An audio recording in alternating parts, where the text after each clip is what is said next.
Hi guys, welcome to my channel. So there's this little indie author named Colleen Hoover who you may or may not have known. I think she's popular on the underground indie side of TikTok. Yeah, she's super irrelevant, super unknown. Like she's just an up and coming author, all that kind of stuff. All right. You know her, I know her. Everyone knows her, unfortunately. She outsold Jesus last year. So I'm kind of curious, what all the hype is, and for this video, I'm going to be reading Colleen Hoover for the first time, specifically Ugly Love, and yeah, that's going to be the video, so we're just going to go through. So at this point, right now, I've already read the book, but I listed out, all of my reactions to what I was reading while I was reading it, so that's what we're going to be going through, and you're going to be getting just it's a wild ride. It was something while reading this thing. It was something. Not something good, but something. It was something. So let's get into it and discuss this thing that I had to read. Let's discuss it, okay? And if you enjoy this video, then please be sure to like and subscribe. Now, let's get into it. So, what is Ugly Love by Colleen Hoover even about?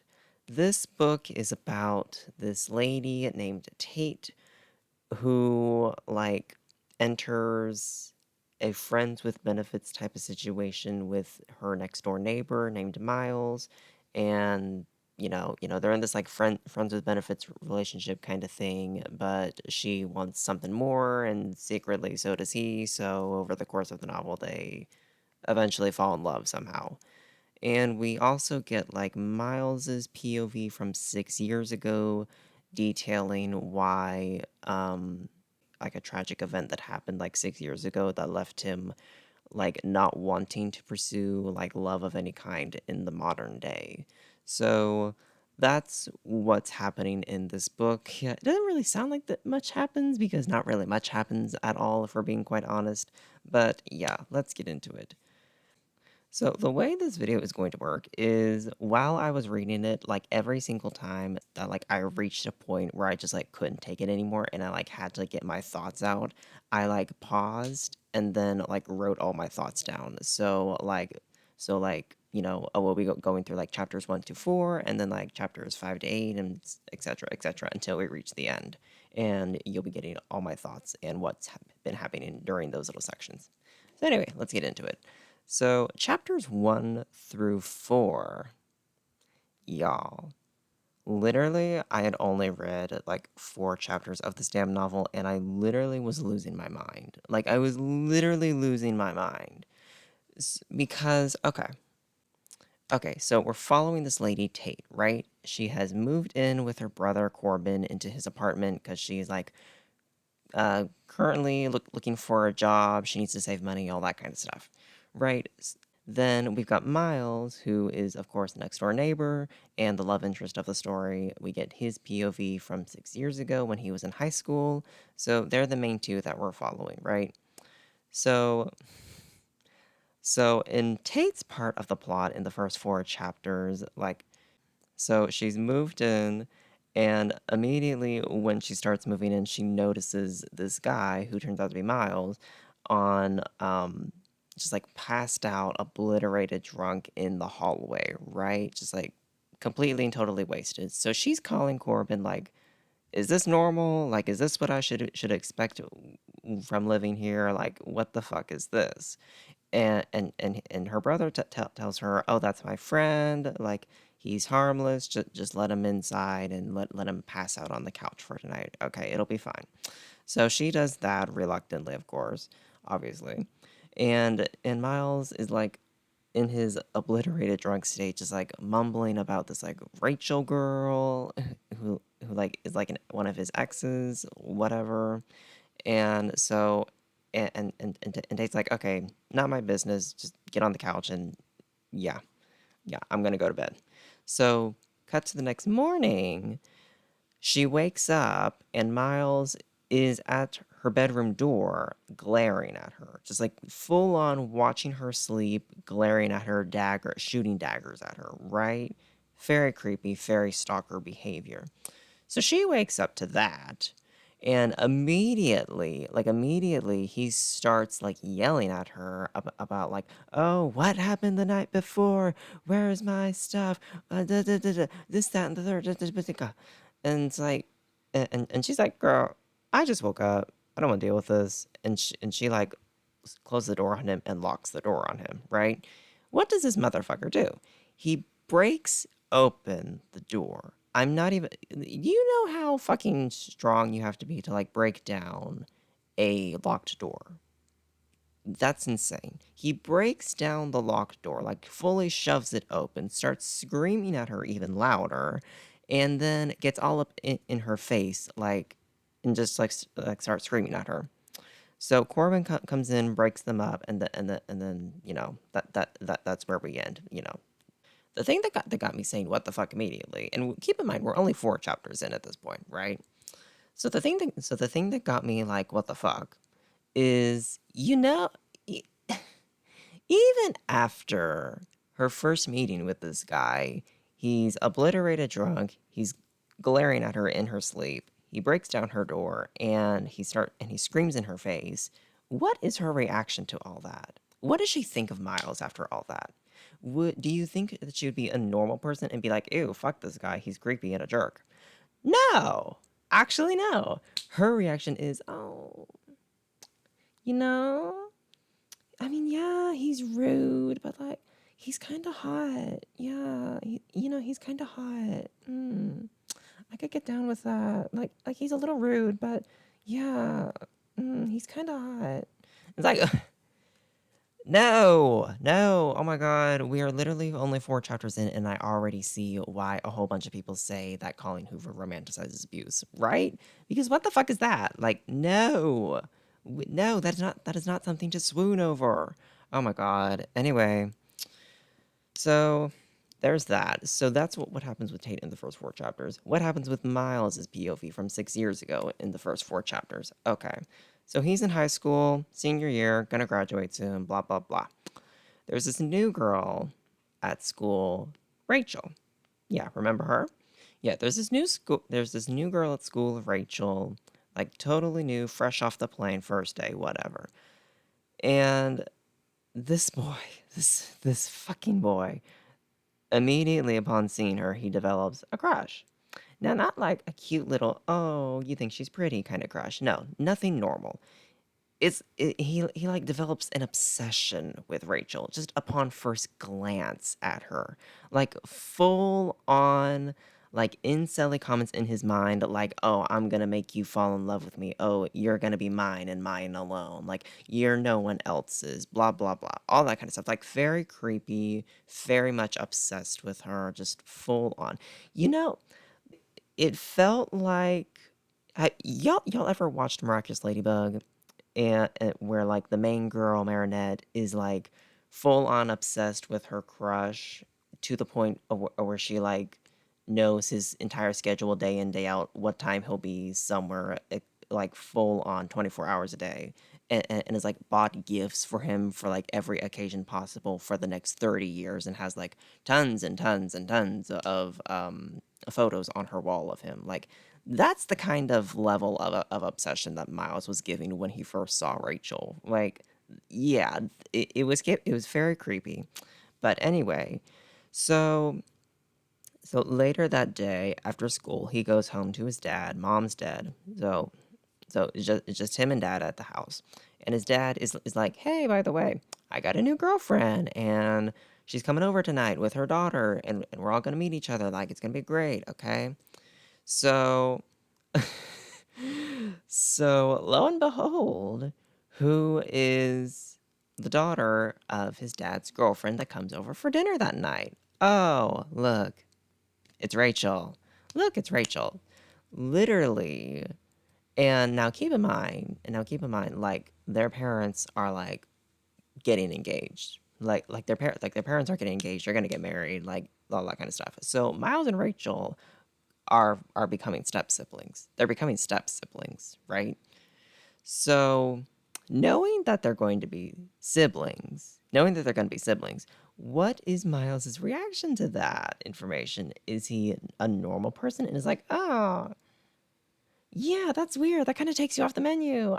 No, okay, there's other fish in the sea. Okay, yeah. Like, no, no, that's too weird. No, this motherfucker is like,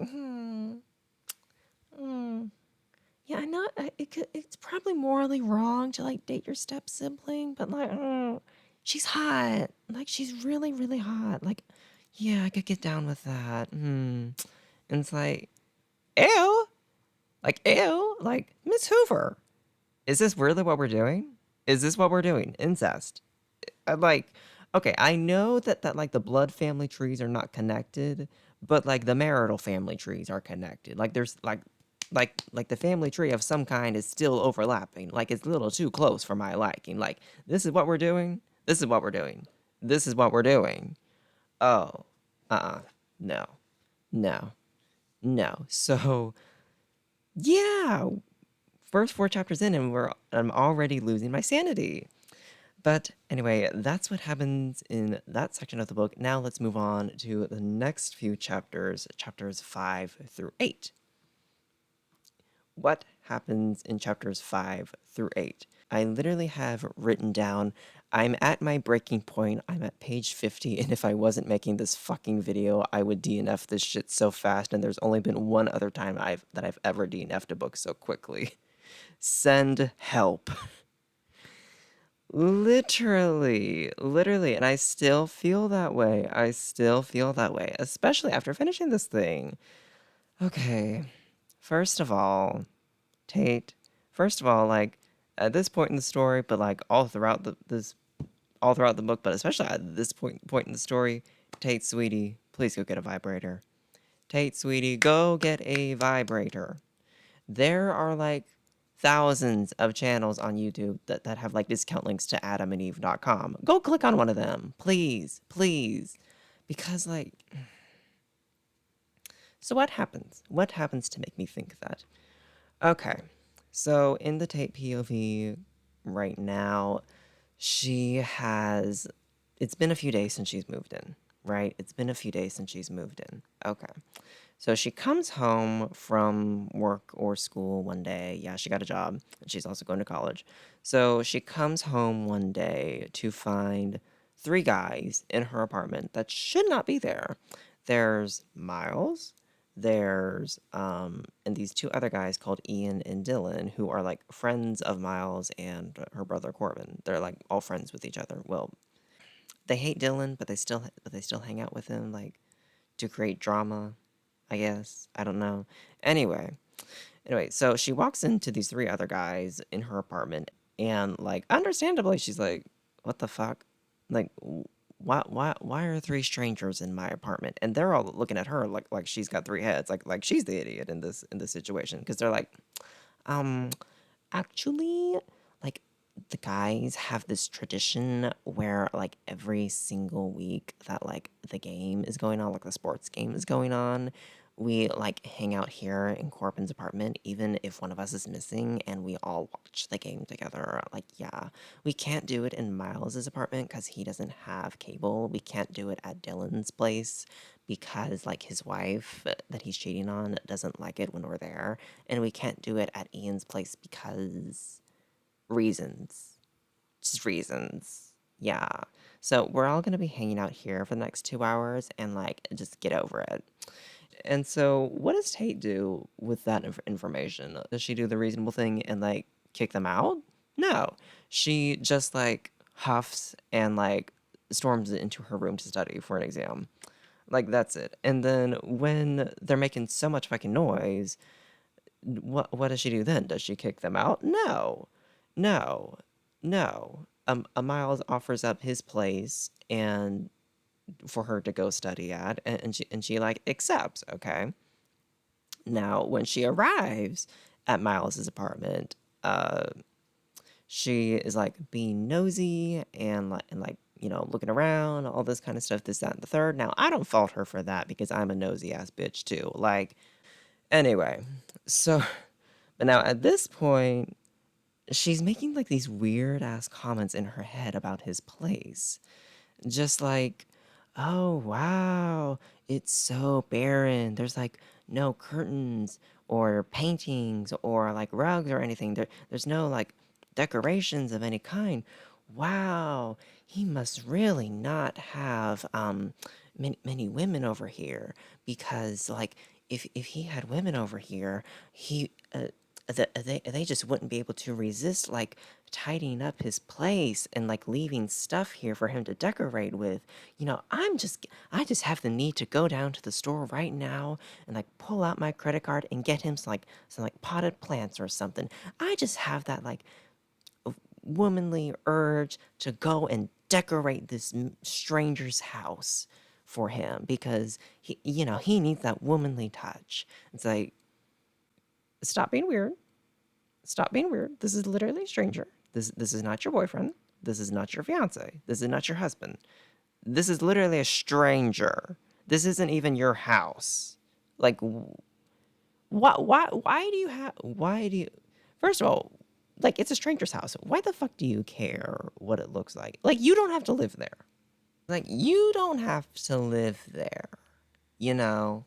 But then second off, oh, I should probably mention that like while she's having this like internal monologue about herself about like what I just said before, she uses the word females like a Reddit incel, like, oh, this doesn't have a female's touch. Oh, he doesn't have many females around. Like, it's weird. It's like giving Reddit incel energy. It really really was. It really really was. It was very weird, but. Then the weirder part happens, right? Okay. Then the weirder part happens. So she goes into the kitchen and gets herself like, a glass of orange juice. Nothing weird. Nothing weird so far. But then the weird part happens. She finishes her juice and puts the cup in the sink, but then lo and behold, there are dirty dishes in his sink. Ah, well, now we just can't have that now, can we? So what does she do? Well, she has to clean the dishes, of course. She has to clean this stranger's dishes for him because, a few dirty plates. God help us all. The world just coming to an end if she doesn't clean these strange man's dishes for him right here and now. Like, huh? Why? That is weird. That is just so weird. I'm sorry. I'm sorry. Maybe other people find it cute to like go into a stranger's house and like tidy up their shit. But if someone that I don't know came into my house and like started just cleaning stuff, I'd be creeped out. I would feel violated because it's like you're coming into my area and okay, you were invited here as a guest, but like not that kind of guest. Like you are overstepping your boundaries. Yeah, you are. Why are you getting up all in my shit and like going in and cleaning shit? Like why? That makes no sense. Okay. But then the really, really weird part happens, right? Okay. So Miles comes home after the game is over with and he like comes in. Okay, so he sees the orange juice bottle on the counter and puts it in the fridge. Normal person behavior. Just nothing, no implications, no anything, right? And she's like, "Oh, sorry, I was thirsty," I mumbled. And then he responds with, "I don't care if you drink my juice, Tate. Like, I don't care, it's just juice." Just normal person behavior. Now, like as a normal person, what do you think he's referring with that sentence? I don't care if you drink my juice, Tate. You know the context. He put orange juice into the fridge. What do you think is the implication there? Is there any implications there? No, no. Okay, good. That's where my mind went. Like there's nothing there. What does this girlie think though? What does this girlie think though?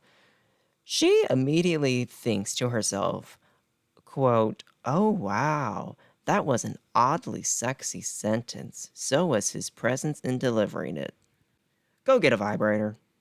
How how are you so horny and down bad for this guy already? Keep in mind he's still a stranger, but how are you so horny that you can't even see a person do like a normal thing and say like a normal sentence without being like, oh my God, oh, that was hot. Oh. Go get a vibrator, please. Oh my God. No. No, that was just so weird. I had to put the book down for a few minutes. I had to put it down for a few minutes because it's like, no, stop. That's weird. Stop being weird, please. Like, what am I reading? Oh my God. And then because we can't stop being weird tonight, can't stop being weird, right? So we take it a step further. And then she goes like staring at him. She goes staring at Miles in his apartment, like 2 feet away. She's like full on just ogling him, like especially focusing on like that certain like V that leads down to his crotch. Like she's like staring at his crotch, right? But now I'm only bringing that up not because it's something that like is uncommon. It's still rude as fucking gross, but like it's not like uncommon thing. So, but now I bring it up because of the way that Coho writes these things. The way Colleen wrote Tate ogling Miles and like sexualizing his body. The way she wrote that, it was like played up for like, oh, she's being quirky, she's being cute, she's being flirtatious, all that kind of stuff. Now, there was this other guy, that Dylan guy from before, who wants to cheat on his wife, who was ogling Tate earlier in the night and staring at her and sexualizing her body, right? The way that Colleen wrote that was that he was being creepy. Oh, he was being disgusting. He was being rude. And it's like, the double standard. Let's get something clear first of all. Ogling anybody, whether you are a man ogling a woman or a woman ogling a man or whatever, ogling anybody is like sexualizing their body when they're just like minding their own business, just not doing anything. Like you ogling them and sexualizing them, that's gross. That's creepy. That is disgusting. It doesn't matter who you are, who you're doing it to. It's gross. It's weird. It's disgusting. It really, really is. Like it really is just creepy to ogle and like sexualize people when they're just merely existing and minding their own business. Like that's just creepy no matter who you are. But I just found it interesting, the double standard Colleen wrote.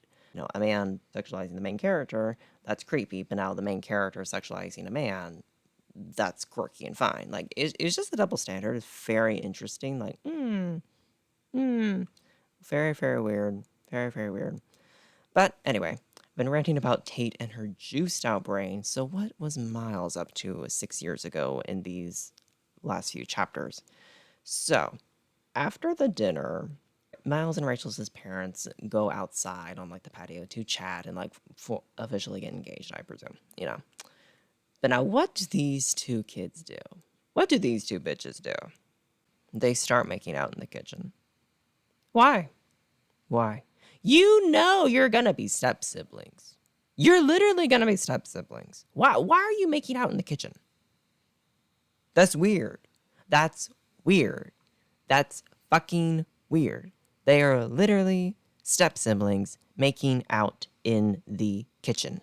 That's weird. That's fucking weird. Like the family tree of it all. Like it's literally just giving Sweet Home Alabama. Like it's literally giving Sweet Home Alabama. Although I did see on the author bio that Coho lives in Texas, and like that honestly makes sense. Like, of course, a Texan is like romanticizing incest. Like, of course, a Texan is romanticizing incest because why wouldn't a Texan do that? Like, of course. Y'all see the news? Texas is literally a shithole. Like, I swear to God, the only good thing to come out of Texas was Sandy Cheeks. I swear to God. He says all that as he lives in Florida, which is just equally a shithole. Like, anyway, let's move on. All right, so we've made it to chapters 9 through 10 now. So in Tate's POV, it's Thanksgiving. Her and her brother Corbin have invited Miles over to their parents' house for the holiday. We get a bit of sexual tension with Tate and Miles being both being horn dogs, but holding back for some reason until they like talk it out. They eventually come to an agreement that their careers of him being a pilot and her being a nurse are like too hectic for a committed relationship right now, so they agree to just like be friends with benefits. They don't say that they're friends, but like, honey, you're friends. You're friends with benefits. Like, just admit it. Meanwhile, in Miles's timeline, him and Rachel, soon to be step siblings, are fully like making out in secret and have this like whole ass secret relationship going on. Ew. And they've come to an agreement that they'll hook up for a few months until they eventually graduate and leave for college. Because remember, they're in their senior year of high school. And they agree that this incest relationship has to be in like total secret, and there will be like no sex at all, at least at first. But yeah, so that's what happened, and y'all, let me just tell you all the icks that I got while reading these two chapters. Like all the icks. There was this like very weird scene with like Tate and Miles and her whole family, like all of them at the dinner table. You got her, you got the brother, you got mom and dad, you got Miles. They're all at the Thanksgiving dinner table, and reason, for some reason, like I don't know why, like everyone at the dinner table was like questioning whether Miles was gay or not, and it's like, what? No, I'm gonna repeat that because you probably didn't hear me the first time. Her whole family, who just met this guy, is literally at the dinner table on Thanksgiving, questioning him whether he's gay or not. Huh? Huh? And no, I'm literally not joking. They all single-handedly agree that like the only reason he could possibly be single for the past 6 years, because he's been single for the past 6 years. The only reason he could possibly be single for the past 6 years is because, oh, he's gay. He's not into women. But now, like, Tate's reaction was particularly weird because when everyone is like, oh, he must be gay, blah, blah, blah. She is like jumping out of her seat, like, no, no, no, I swear to God, no, he's not gay, he's not gay, oh my God, no, no, I swear, he's into me, oh my God, no, no, he's not, no. It's like, of course I'm paraphrasing, but that was literally what was going on through her head. It was like, calm down. Let's rewind. Sit down. Chill. You know, stop. Stop being weird. Anyway, first of all, this whole scene just like came out of nowhere. Like it literally came out of nowhere. I don't. It was just really weird in general. Also, just to like assume that Miles was gay because he hasn't been in a relationship for 7 years. Second, this whole scene just felt weirdly homophobic. It really, really did. Like he says he hasn't been in a relationship in years. Like just, he doesn't specify whether he's been in relationships with men or women since then. He or whatever. You know what I'm saying. He just says that he hasn't been in a relationship of any kind in years. So everyone at the dinner table immediately thinks he's gay. Like as if you can only be in an actual relationship with someone if that person is of the opposite sex.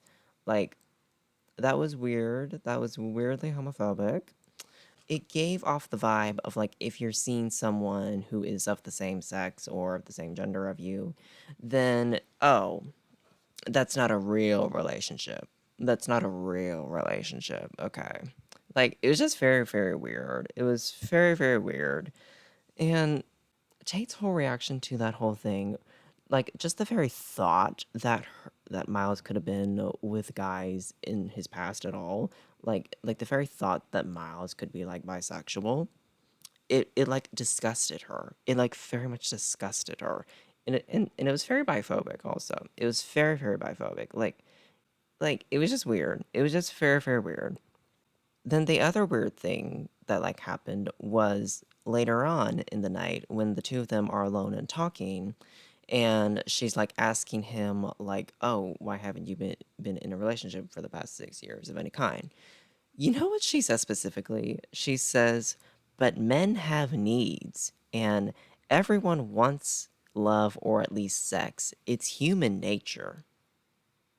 My first thought was, "Oh, well, that's very like aromantic and asexual erasure." Like, ooh, the aromantic and asexual erasure. Like, ooh, very weird behavior. Yeah, but then what really gave me the ick when he said he hadn't had a girlfriend or had sex in 6 years is when I started thinking about this. When I really started thinking about this, like, oh, okay, so he hasn't had a relationship or had sex in 6 years. Oh, okay, okay. Wait. Oh, when did the Miles plotline happen again? 6 years ago. Ah, so Rachel was the last one that he both was. Yeah, so Rachel was the last one. So it's like, oh, ew. Your last relationship of any kind was with your stepsister in high school? That's gross. Ew. Your last relationship was with your stepsister. Ew. Oh my god. Not to mention that, like, in one of his POV chapters in this section, his dad literally tells him that he's a good brother. And then, like, 5 minutes later, he's making out with his stepsister. Like, I was disgusted. I was literally fucking disgusted. Also, apparently at this point, I just got so fucking sick of the writing that, like, I literally went through these last two chapters and added 5 billion quotes of, like, the terrible writing quality that I'm having to suffer through. So let me just go through and, like, read y'all these different quotes. Like this is literally the type of writing that I'm having to deal with. This isn't even a well-written book. Like, this is literally the kind of writing that I'm having to deal with all throughout this book. So here we go. Quote, "I want that so much I don't even want to eat. And he probably doesn't realize how much I love Thanksgiving dinner, which means I want that a lot. And that isn't referring to the plate of food in front of me. That is Miles. Us. Me kissing Miles. Miles kissing me." End quote. Another quote. "I have no thoughts left. Brain equals liquid. Heart equals butter. I can still sigh though, so I do that." End quote. Another quote. "The word yes is so much more beautiful coming from his mouth, laced with that voice. He could probably make any word beautiful. I try to think of a word I hate. I hate the word ox. It's an ugly word, too short and clipped. I wonder if his voice could make me love that word. Say the word ox." His eyebrow rises, like he's wondering if he heard me right. He thinks I'm weird. I don't care. "Just say it," I tell him. "Ox," he says with slight hesitation. I smile. I love the word ox. It's my new favorite word. End quote. Final quote. "Oh my. I love his mouth." End quote. That is literally the type of writing that I'm having to suffer with all throughout this book. You can't even argue that this book is well written. You can't even argue that. So, anyway, moving right along, we're up to chapter 17 now. I don't know, I'm up to chapter 17 now, is what I wrote. So at this point, Tate and Miles have become like full on friends with benefits, even though Tate wants to pretend that they aren't friends. And that's basically all that has happened since the last update. They like picked out some curtains and a rug for his living room and then banged on the rug, and they're both still annoying as fuck. So there's that. So it's literally like nothing really happens except for them just like having sex a lot. Like, that's literally just it.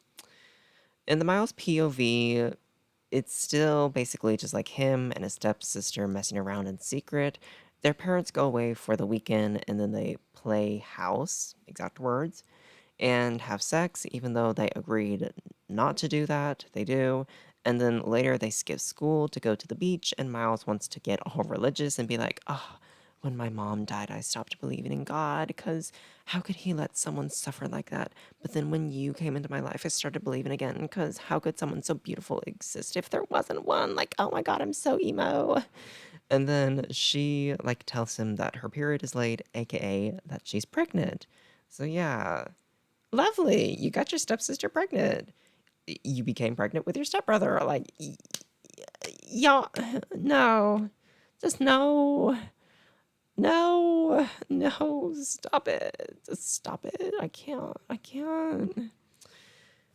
Anyway, first, let's start with Tate's nonsense in the present day. Okay. When her and Miles like had sex for the first time and afterwards she was thinking like, "Oh my god, we agreed that this was purely a hookup, but I don't know. I think I'm catching feelings. Oh my god." I was just like, "Ma'am, you are so unserious because you have not for 1 second even tried to just view this as like a purely friends with benefits situation. You, from day one, have been thinking that this man was a potential love interest. Like, be so serious. You are so unserious. Oh my god. I can't even. Like, oh my god. Like, I don't understand Tate. Like, she really wants to pretend that oh my god, I really try to keep this just like a sexual thing between this. I really tried not to catch feelings, but like girl, every single time that he's been on screen, you're like kicking and screaming and giggling and laughing and blah blah blah in your head whenever you see him. Like your brain literally turns to mush. You have literally been talking about, "Oh, I'm liquid when I'm around him. I'm liquid. I'm liquid. I'm liquid when I'm around him." Da, da, da, da, da. It's like stop. We'll get to that at the end of this whole thing. Anyway, but it's like, why are you even trying to kid yourself into believing that this was ever going to be just a hookup thing for you when, like, you've been in insta love mode ever since the minute this man first came onto screen? Like, be so serious. Ugh. And then, yeah, when he wanted to pick out curtains for his apartment, I was just like, Lord help me. I know exactly what Colleen is doing with this. I know exactly what she's doing with this. She was calling back to that point when Tate first entered his apartment and was like, "Oh, he needs a womanly touch. Oh, I'm sorry, he needs a female's touch to just spruce up this apartment." She was calling back to that and it's like saying like, "Oh, he's wanting curtains now. She's fixing him. Tate is fixing him because he wants curtains now." It's like, shut up. Just shut up. This is so stupid. This is literally so fucking stupid. I can't. I can't even. I literally can't even. And then him not wanting to put the rug in the living room under the coffee table where it should have been because he wanted to like have sex on it first. That was just weird. It was weird. Like comparatively, it's something that like is not weird isolated by itself, but like when you add in all the other shit that has happened in this book so far, it's just more nonsense. It's just more nonsense that I can't take anymore. I can't. I can't with this. And not only that, but like also these two 23, 24-year-old grown ass adults are sneaking around late at night. Like they are literally sneaking around at night, trying to like keep this a secret from Corbin, right? Tate's brother. They're literally trying to keep this whole thing a secret from Tate's brother. And it's like, why? Why? It's bizarre. Like, why? Like even at one point Tate says like, "Oh, I don't want Corbin to get mad at Miles and hurt their friendship." But like who cares? Who cares? You are literally both grown, legal ass consenting adults. Like you're both legal grown adults consenting to a friends with benefits situation. Why do you need Corbin's permission? Who the fuck cares about Corbin's opinion in all of this? Like tell him to go fuck off. Like like, if he's a normal person, his reaction will be, okay, have fun, I guess. Doesn't affect me. I don't know why you need my permission. Okay.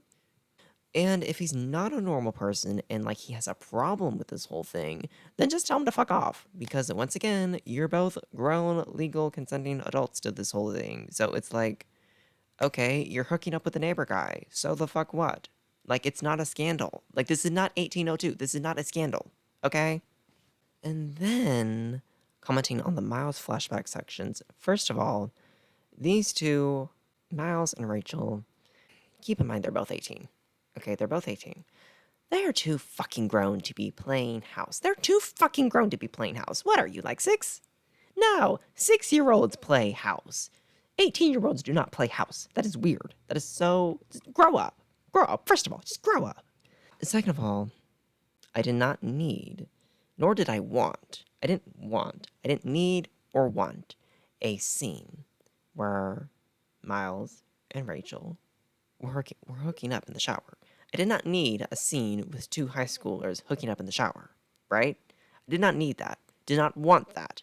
Nobody wanted or needed that except for creeps.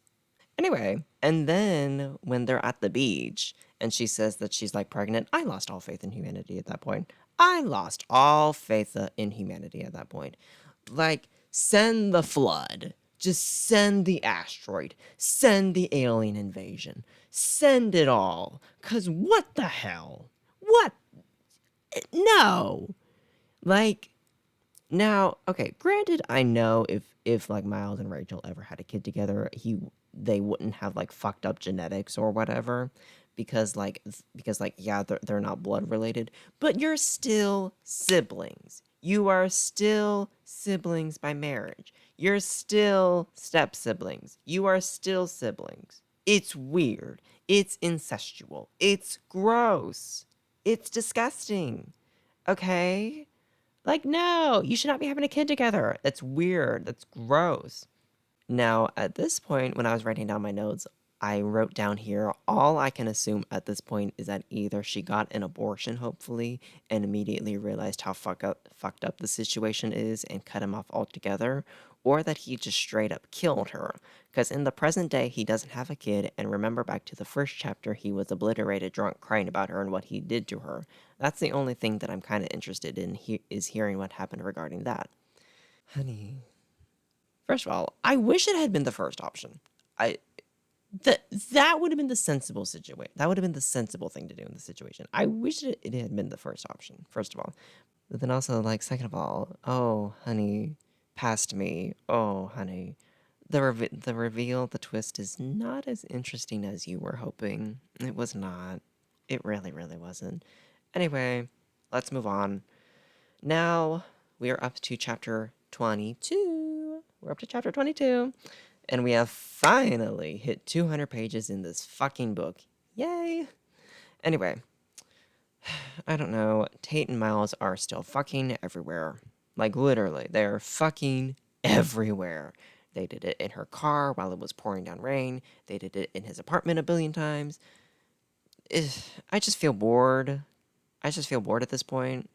Like, it's kind of just boring coming on here with more updates and saying, like, oh, they had sex over and over and over and over again.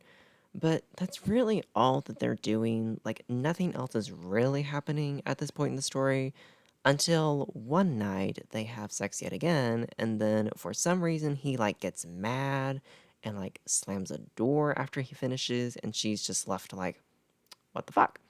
And then tries to be mad at him for being an asshole, but then at the first chance he says like, "Hey, want to hang out?" She immediately goes to hang out with him without a second thought, like, stand up. Stand up. Come on now, stand up. Anyway, and then he's like, "Oh, we should really break this off. We're catching feelings and I don't want to be in a relationship. Like, we should really break this off." And then she gets sad and cries her heart out to the doorman. So that's where we are. That's where we are. And then as for the Miles plot line, just what is there to say, really? What is there to say, really? Rachel's pregnant. Neither of them want to do the smart thing and get an abortion. Their parents have gotten married, so now they are officially step siblings. And they tell their parents that they hooked up and are expecting a baby now. And their parents like fly off the rails at that, obviously, because it's weird. Anyway, first, let's discuss Tate's timeline first, as usual. First of all, I don't like her brother Corbin. I don't like her brother. Like, mm-mm. I don't like him. I don't like him, especially later on after this, but we'll get to that later. But like as for this point right now, up to chapter 22, Corbin just seems like really controlling and like sexist, like low key sexist. Oh, who am I kidding? All the men in this book are sexist. Like, let's just be honest. Like, let's just be honest about this. All the men in this book are sexist. Okay. So this one neighbor, Dylan, right? He wants to cheat on his wife with Tate. Like, he keeps making passes at her, keeps being very weird and creepy towards her, right? And she's not interested, thank God. But when Corbin hears about this, he isn't like, oh, are you okay? I hope you're not actually thinking of hooking up with that dickhead.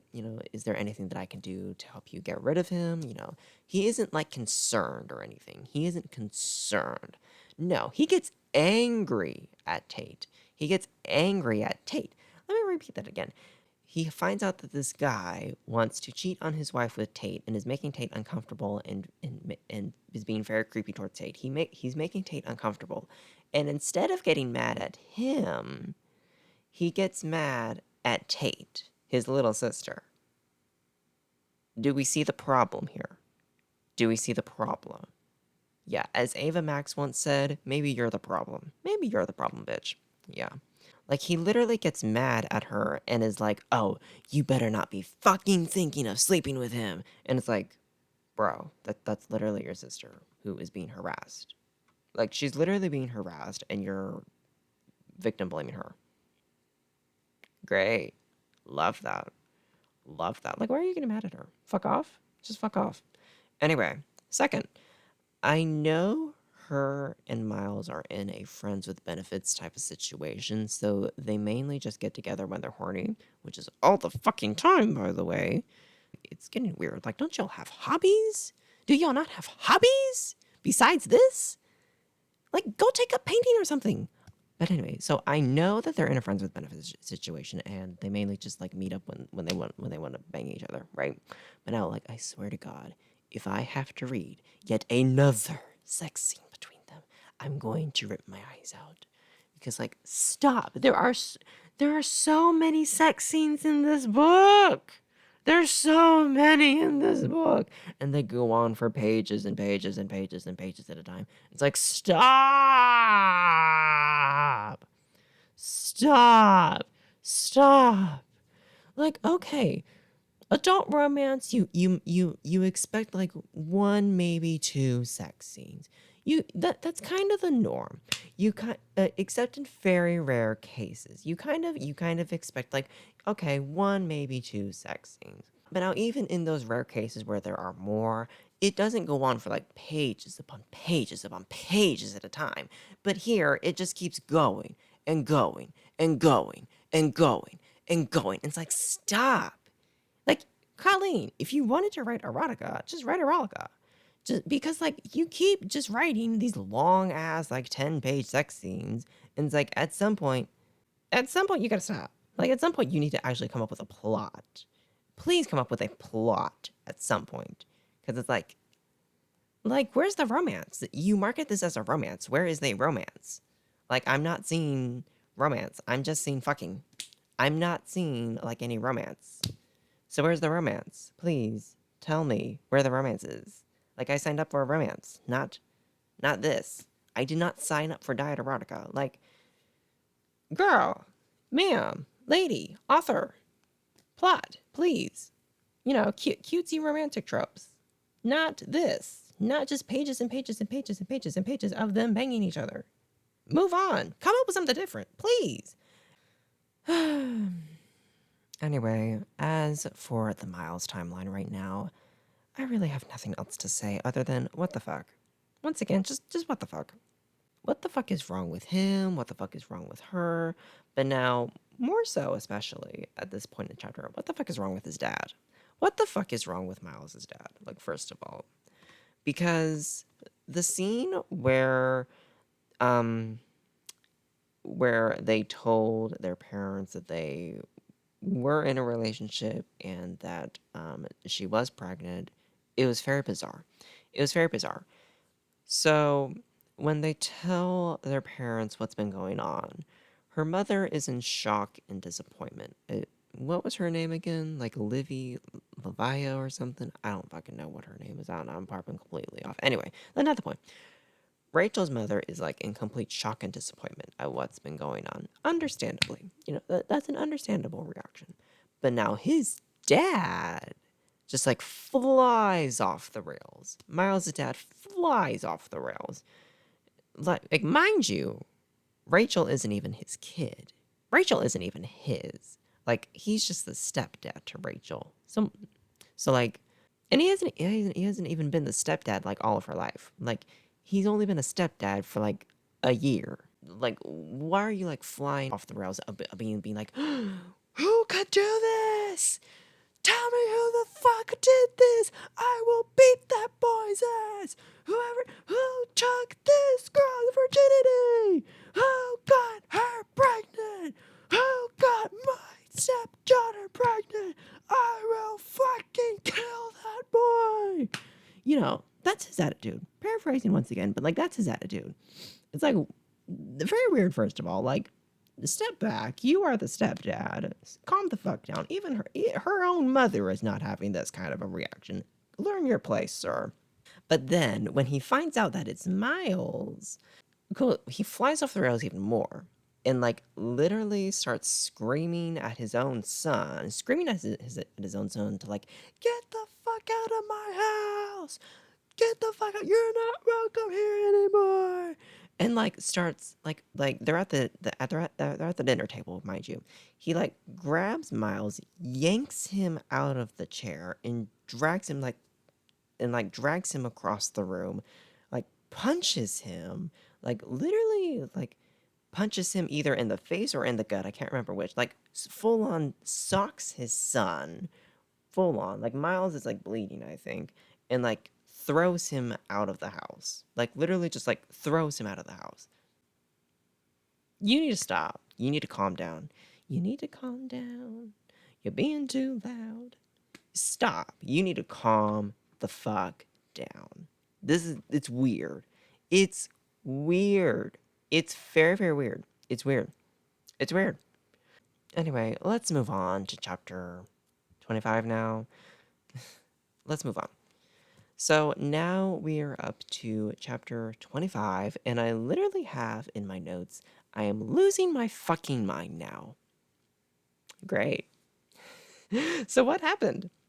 So I literally have in my notes, so I tried to keep these updates to about 5 to 7 chapters, I think. I don't know, I'm not good at math, but usually more than 2. But for this, I just can't. I have to update right now, both because a major plot point happened and also because I feel the few remaining brain cells in my head dying and screaming. Lovely. So Tate and Miles at this point once again had sex, even though they allegedly ended things. But this time they did it in her apartment, and her brother caught them afterwards. And Corbin lost his fucking shit and went off on both of them. And now Tate and Miles are like reevaluating how things are going to go between them, because apparently the universe just revolves around Corbin. The universe just revolves around Corbin and his reaction to things. So they once again agree for like the third time. This is like the third time that they're agreeing to this, to like keep things simple and strictly to sex and no feelings, even though they both know that's not going to happen. In the Miles plotline, him and Rachel have graduated high school and are gonna move into like family housing at a college soon, and their parents have basically abandoned them in every aspect and want nothing to do with them, right? Like, yeah. So this whole section just made me want to scream at the stupidity that I was reading. Like, when I read this part of the book, I was like, someone please take Colling's pen and paper away. Someone take the laptop away, take the typewriter away, take the pencils, the markers, everything. Every single thing that you can possibly use to write, every single piece of surface that you can possibly use to write on, take it away from her. Take it away from her. Take it all away from her. Take away the walls of the house if you have to. If it means she doesn't have to, if it means she cannot write anything, take it away from her. Because no. No, no, take away the sticks and the dirt away from her. Like, no, you can't eat even right in sticks and dirt at this point. No, you need to have every single possible writing avenue taken away from you at this point. Because no, no. Like, jail, maximum security prison cell, electric chair, all of it. Just, no, absolutely not. Absolutely not. I swear. I swear to God. I I, I kind of wish when I had first read this part of the book that I had been recording my live reaction to it because, y'all, I'm not even kidding you. I literally had like a 10-minute mental breakdown questioning the human race at this point. Because, like, what the fuck did I just read? Anyway, but like, let me explain to y'all why I was having that kind of reaction. So let's go chronologically. So first, Tate invites a guy over from her class for a study session in her apartment, right? Miles sees them together, and immediately Tate and the guy from her class are intimidated to the point that when the guy leaves, she walks him to the elevator just to make sure he's safe from Miles. Red flags! Red flags! Hello? Possessive much? Red flags! And then, right after the study session guy leaves, Miles comes banging into her apartment, demanding to know if they had sex, if they made out, if they did anything besides study. So we're seeing the obsessive and possessive side jump out that we see in his POV chapters with Rachel. Like, let me get a quote here because I was losing it. So she tells him, quote, "If I want to screw a guy in my bedroom for 3 hours, then good for me. You aren't at all entitled to have an opinion about what goes on in my life. You're a jerk and you have serious issues, and I don't want to be a part of them anymore." And at that point, I was like, good for you. Finally, the first thing I agree with Tate with. Like, finally, good for you, girly. Like, love that. Finally, tell him to go fuck himself. But then, it's immediately ruined. Because immediately, in the internal monologue of hers, she says, quote, "I'm lying. I'm lying. I'm lying." No. I lost faith in humanity at that point. Because no. But that's not even the worst part. The worst part is after her and Miles have sex in her room and Corbin catches them afterwards. Like, Corbin catches them together, like naked together, like, yeah. So let me just read to y'all what happens because this is at the point where okay, I read this on Kindle, so I'm not going to throw my phone across the room. But if I had the actual physical book, I would have thrown the book across the room at this point because it's like I lost faith in all of humanity at this point. Like, I lost, like, send the flood. I already made that joke, but like, send the flood. So let me read to y'all this entire exchange, the main parts. Anyway, let's read this. Quote, "I make the first move. Corbin, before you say anything, he holds up his hand to shut me up. His eyes drop for a second to my bra, and he winces as if he was hoping what he heard didn't really happen. He looks away. Dot, dot, dot. He looks back at Miles, and his eyes are an equal mixture of anger and disappointment. How long? Don't answer that, Miles, I say. Dot, dot, dot. A while, Miles says shamefully. Corbin nods slowly, letting it sink in. Do you love her? Dot, dot, dot. I'm positive the slow shake of his head, Miles, pleases neither of us. Are you at least planning to? Corbin asks. Dot, dot, dot. Miles exhales and shakes his head. No, he whispers. No, he's not even planning to love me. Why would he? You're in a friends with benefits relationship. You both agreed to that. Anyway, dot, dot, dot.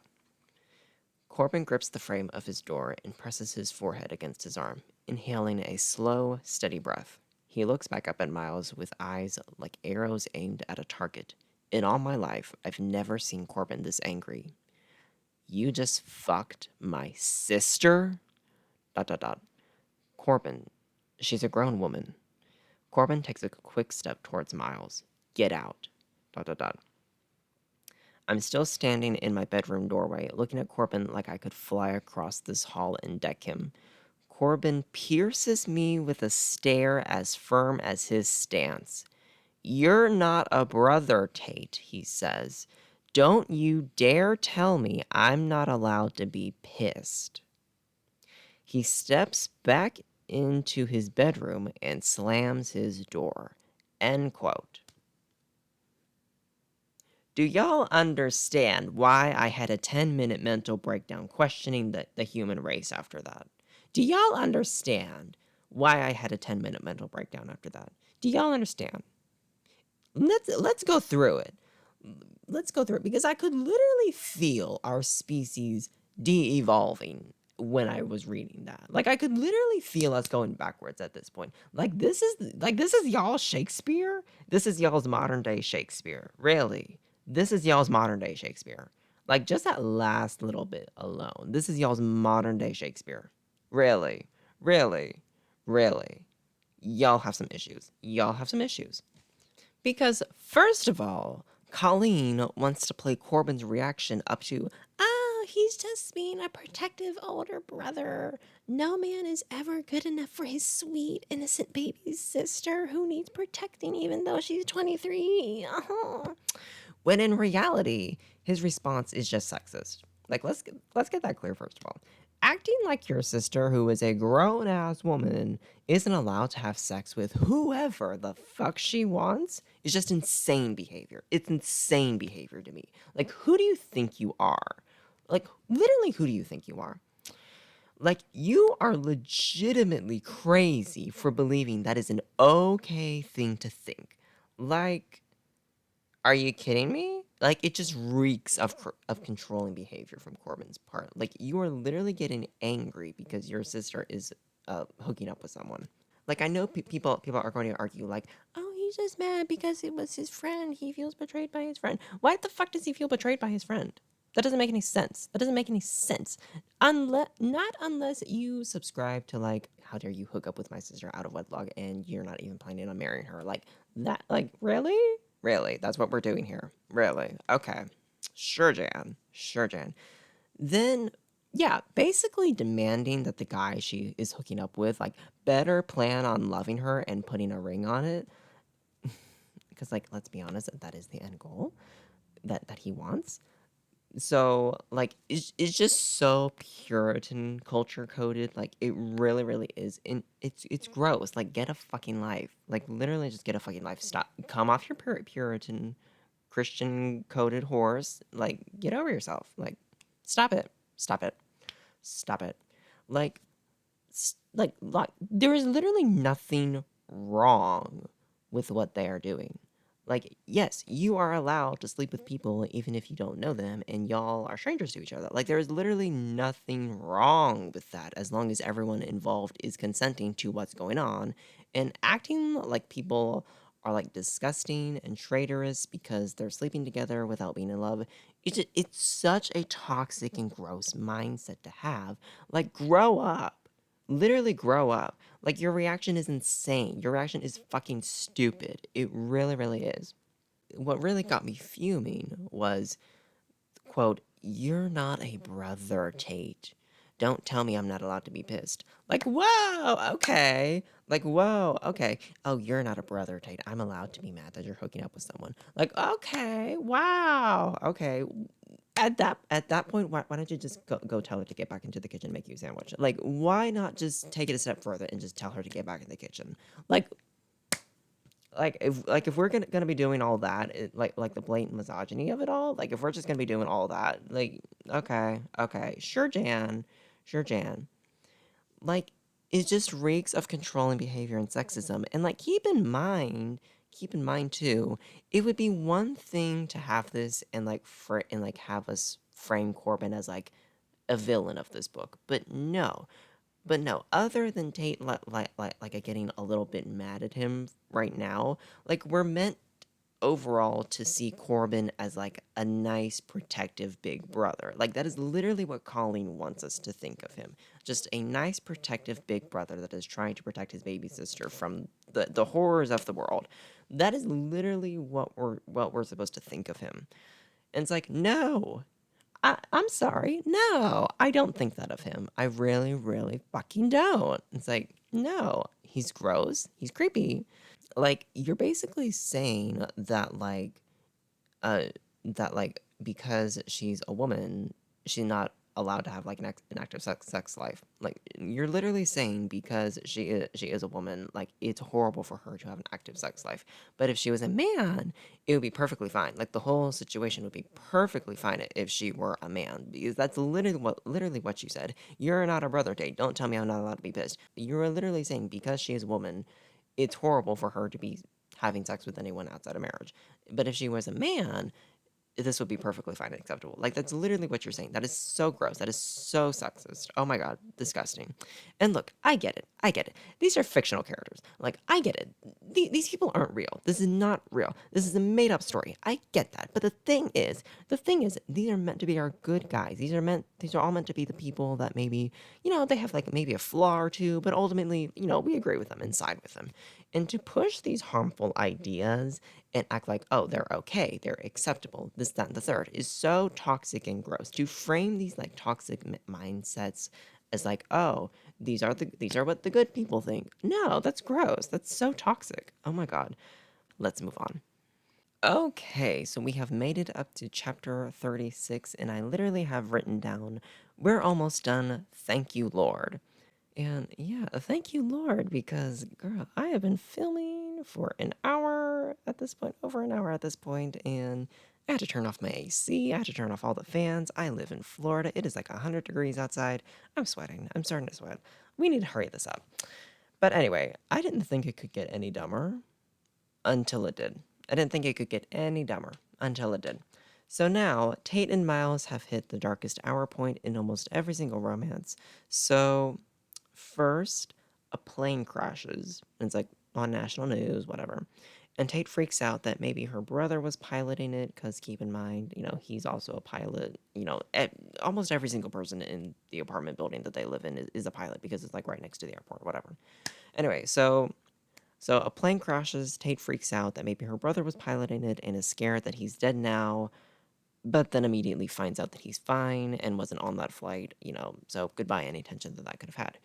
But then that's not the weird part. The weird part is, she literally just had a full-blown panic attack and was thinking that her brother could have been dead. But then immediately after finding out that he's fine, goes and hooks up with Miles. They literally hook up like 3 seconds after finding out that her brother's fine. Okay, weird. That's weird to me. Maybe I'm the crazy one at this point, but like that's just weird to me. Is it not? Is that not weird? Then later, like on another day, Miles invites her up to the rooftop pool of their apartment building, and the tension over like not knowing anything about his past starts to hit a breaking point, but they end up ignoring it and have more sex instead. Okay. Like at this point, Tate is getting like kind of desperate to like know more about his past, because he's like so closed off about what happened in his past life. He never wants to talk about like Rachel or any of that stuff, which he doesn't have to. First of all, like you're just friends with benefits. Like he doesn't have to tell you anything about what happened with Rachel. Like that's perfectly his right. So like Tate, sweetie, just because like you're an oversharer and like invited him over to Thanksgiving or whatever, like that's your problem. Like you oversharing is your problem. Like he doesn't.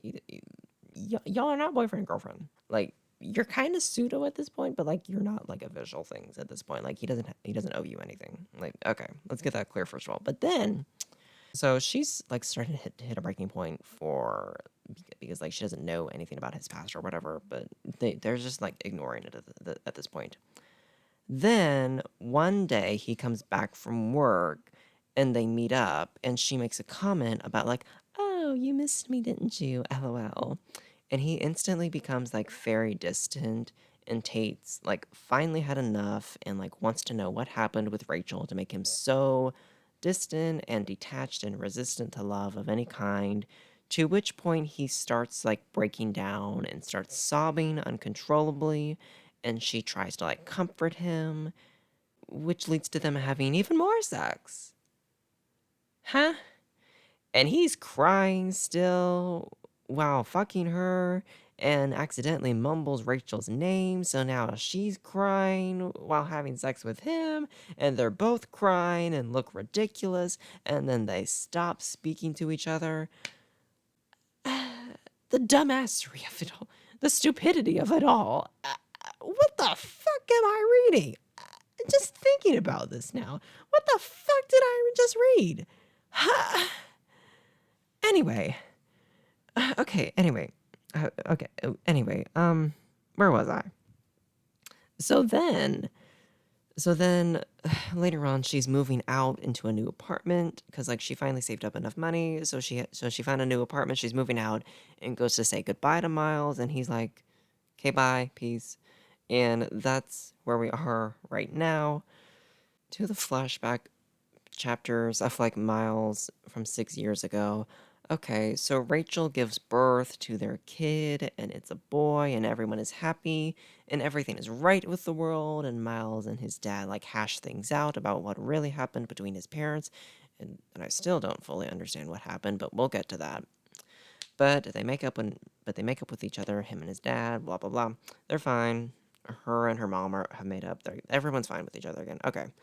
So then Miles and Rachel like are on the drive home from the hospital with their newborn baby that they've named Clayton, and then they get into a car crash and the car like lands in a lake, and Miles saves Rachel but isn't able to save Clayton, their kid, and he ends up drowning and everyone is grieving.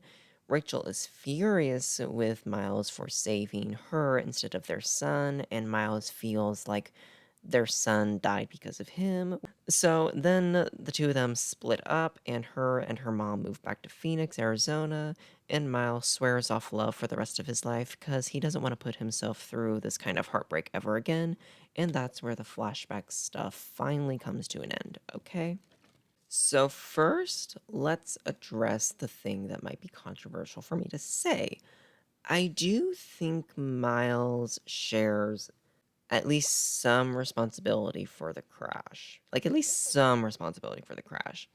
Now, because of Coho's amazing writing ability, we don't have like the full scene of what was happening. Was the other car like going the wrong way? Was the other car speeding? Was Miles speeding? What was the width of the road? Was the other person in the other car drunk or something? How their car even ended up in the lake, etc. Like we don't have any of those details. All we know is that Miles wasn't really paying attention to the road because he was more interested in staring at Clayton and Rachel. Like he wasn't paying attention to the road. So they were headed for a collision with another car head on, and then somehow, some way, like their car ended up sinking into a lake. And no, we don't know what happened with the other car and the people in that other car. Like they're just written out of the story at that point. Like immediately after. Like they're gone in the blink of an eye. Like they've been Thanos snapped. Anyway. But like with the little information that we do have, yeah, Miles is at least partially responsible for the crash. I'm sorry, he is. Pay attention to the road, bitch, and you won't end up in those situations. At least you're less likely to end up in those situations. But now, like, yeah, because like Miles was not focused on the road whatsoever, like, yeah, he does share some at least partial responsibility for the crash. I'm sorry, he does. Maybe that's controversial for me to say, but like he does. Am I going to blame him for the death of his child? I'm not. I'm blaming him for the crash, but I'm not blaming him for the death of his child because, like, he was trying to do his best. He was legitimately trying to save them both, so I can't blame him for that. I do want to move on. I do want to bring up and just, like, question something. I want to discuss, like, why the fuck Miss Hoover wrote 2 scenes where something traumatic happens and then the characters immediately have sex. Because, like, what the fuck? Okay, so, and I'm specifically referring to like, Tate's POVs in here. So, obviously first, a plane crashes, and she thinks her brother could have been piloting that plane, and, he could have probably died. And, it's a whole ass thing. It's a whole ass thing. But then immediately upon finding out, her and Miles immediately have sex. And it's like, weird. But then she does it again where, like, her and Miles are having a fight, and he breaks down sobbing uncontrollably, thinking about, like, Rachel and the death of his child and whatever. And he's breaking down, uncontrollably sobbing. But then they immediately have sex while they're both fucking crying. And it's like, That's weird. That's weird. Like, I'm sorry. What? I'm sorry. Is trauma sexy with these two bitches? Because, like, why are dramatic things happening and their first instinct is, oh, let me rip off my clothes? Huh? Maybe I'm the crazy one. Maybe I just don't get it. But, like, that's weird to me. That's weird to me. I'm sorry. That's very weird to me. It is. It is.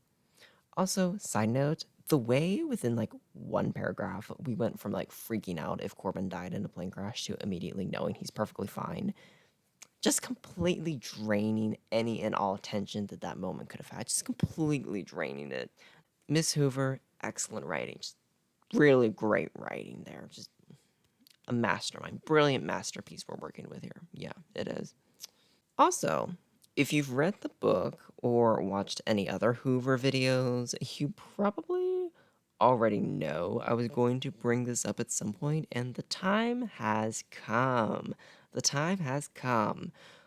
Why the fuck did we need a section where the incestual parents are talking about their newborn's genitals? Let me just read that again, because maybe you didn't hear me clearly the first time. Why the fuck did we need a section where the incestual parents are talking about their newborn's genitals? I'm giving y'all a moment to let that sink in. Okay. Now, I've watched a lot of videos on YouTube's Drag King Coho. They're entertaining. What can I say? So I know like what the general bigger complaints are of her books. But like I don't exactly remember which books they belong to. I just know that like certain things happen. I don't exactly know like which books they happen to. So when I read this, I was like, "Oh, so the incest parents and the parents talking about their child's big balls, their newborn baby's big balls, and laughing about that. Oh, that happens in the same book. That happens in the same book. I'm done. I'm done. I'm done. Send the lightning bolt. Send the lightning bolt. I'm done. I'm ready. Okay. We're done. See you in the next life. Perhaps I'll be reincarnated in 1,000 years when these books are forgotten. I can only hope. No. No. No. No. Why? Why? Why? Why? Just why? Why? Why? My brain is just fried. Why do we have parents staring at their newborn baby's genitals and be like, "Oh my god, his balls are so big. Yeah, we're laughing about our child's big balls. Ha ha ha." That's weird. That's weird first of all. That's just weird first of all. But then when you add on the layer that they are step siblings, that this is an incestual relationship, it makes it even weirder. Makes it even weirder. Just no. No. And then the thing that like really puts it over the top is like literally immediately after reading, "Oh, we're laughing at our child's big balls." Immediately after that is when the car crash happens and the baby dies. Yeah, that happens immediately after. Your guess is as good as mine. Your guess is as good as mine, honey. Because I don't know. I don't know. Like, it's tonal whiplash. It's tonal whiplash for like the third consecutive chapter. It's tonal whiplash for the third consecutive chapter. The difference in the tonal whiplash between this and the Tate and Miles trauma hooking up chapters, the difference between the tonal whiplash in this chapter is that it does kind of make sense to have tonal whiplash like that. Like, it does kind of make sense to like emphasize like how fast things can change and how like how fast tragedy can strike at any particular moment. Also, by the way, before we move on, like, can anyone like explain to me like what the fuck happened between Miles? No, yeah, between Miles's parents. Like, what the fuck happened between his dad and his mom? Cause I read that chapter where him and his dad hash things out like 5 times, and I'm still confused. I still don't know what the fuck happened. Like his parents separated when Miles was 16, but they didn't. But they just didn't file the paperwork for divorce. They just didn't get around to doing that. But then at the same time, when he was 16, that's when his mom got sick with cancer, and his dad was apparently like caring for her in her last days. So what happened there? Did they separate because they were having marriage problems and then the illness struck, so they like put aside their differences to take care of her, like give her peace at the end? Like, is that what happened? Or did they like separate because she got sick and she wanted him to start processing her upcoming death and move on with his life instead of just waiting around for her to die? Like, which is it? Because I read that chapter multiple times and I was still like confused. Let me just read. Let me just read the section where they talk about this. So maybe y'all can tell me what the fuck happened. Okay. Quote: Your mom and I. He's looking at the floor. He can't even make eye contact with me. We decided to separate when you were 16. However, with as much as I traveled, it for job, it made financial sense for us to wait until you graduated before filing for divorce. So that's what we decided to do. 16? She got sick when I was 16. We had been split up for almost a year when I met Lisa. He's looking at me now. He's being honest. When she found out she was sick, it was the right thing to do, Miles. She was your mother, and I wasn't going to leave her when she needed me the most. End quote. Like, tell me your thoughts on that. Can someone explain to me what happened? Because I'm still confused. I even reading it back now, even after having finished the book and processing and reading it back now, I'm still confused. I don't know what the fuck happened there. So, we are in the home stretch now, thank God. The final section is basically about Miles like finding closure over what happened, like after what happened like several years ago with the crash and everything, and moving on with his life. So he goes to say goodbye to Tate, and then his friend Ian and the doorman Cap are basically like, okay, yeah, she's moving out, but like, you're kind of a coward if you don't go and fight for her because like we all know you're down bad for her. Like, come on, dude, be serious. So he decides to contact Rachel after all these years to see if she's moved on or is like still reliving the crash like he's been. Rachel is great. She's living life. She's got a new husband. She has like a new baby. She's rich. She's moving on. Okay, she's good. Her life is great, okay? And she's able to help Miles move on from the death of their child by telling him that she doesn't blame him anymore and it wasn't his fault and he did what he could to try to save their son, etc. And, that she's processed what's happened and has been able to move on with her life. And so should he, and allow himself to fall in love again. He really should do that. Knowing that Rachel is okay and finally feeling like he can move on from what happened in the past, he goes back to win Tate over and finally opened up to her about himself and about his past. Tate, being Tate, is ready to accept him the moment that he steps foot off the elevator and is like knocks on her door. Like the moment that she sees him, like she's ready to accept him back fully. Like, girl, be serious. She's very excited about that he's working through his trauma, so they start dating. And, the book ends with them getting engaged, and then the epilogue jumps a few years later where Tate and Miles welcome a baby girl into the world, and they live happily ever after as a little family. The end. My first note that I have here is, in all caps, finally! I'm done with this thing, and y'all have no idea how thrilled that makes me. It's true. It's true. It's true. I'm very glad to be done with this, and I'm honestly going to be very glad when I get this video out so that I can stop thinking about this book. No offense. Love making content, but like I'm gonna be so glad when I don't have to think about this book ever again. Anyway, y'all, it literally took like 37 chapters for me to finally like something in this book. Like it literally took 37 chapters for me to not cringe at one of the chapters.